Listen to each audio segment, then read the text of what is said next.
Cabras, la bottarga di Mugine. Uno stagno enorme, affacciato sullo spettacolare mare di Sardegna.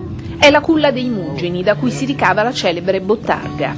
Questa antica peschiera è l'unica ad essere costruita solo con legno e canne.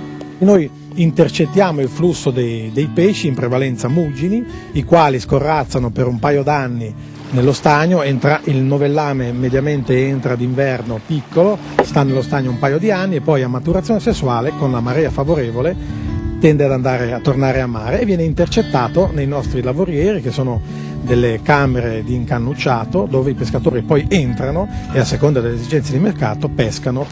La pesca dei Mugini ha il sapore di un rito arcaico.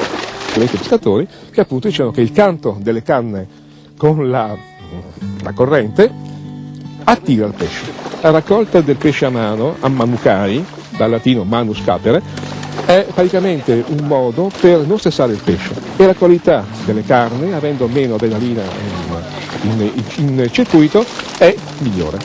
15 quintali di bottarga prodotta ogni anno. Estrarre le uova è un'operazione delicata. È l'unico prodotto locale che c'è in circolazione. La bottarga del Mugine di Cabras è solo quella che produciamo noi qui in consorzio. L'altra è soprattutto importata. È tutta... Dove? La importano dall'Africa, dall'America. Quanto costa la bottarga? La nostra, diciamo, perché fa anche per pezzatura, no? La bottarga più grande è intorno ai 150 euro. La bottarga è sempre più richiesta dai gourmet. Questo è un prodotto molto richiesto, un prodotto DOC come qualità di cefalo, perché se il cefalo è ultimo la bottarga sarà ultima, quindi è una qualità che è molto richiesta e fa onore a Cabras. Samreca è un antico modo di preparare i mugini, avvolti in un'erba chiamata zibba. Molte le ricette a base di questo pesce. Che è la fregola? È praticamente un tipico risotto sardo. È una pasta di semola di grano duro, la facciamo tostare e poi la prepariamo con varie basi. Oggi abbiamo scelto le arselle, altrimenti con gamberi, seppie, chi più ne ha più ne metta. La bottarga che la preparate? Servita a scaglie, affettata su un letto di sedano.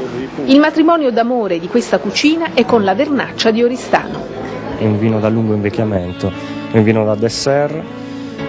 Noi e altre aziende hanno deciso anche di vinificarlo come vino giovane, vino da pasto, anticipando leggermente la vendemmia, ottenendo un vino molto profumato e in genere tagliandolo anche con altre uve del territorio.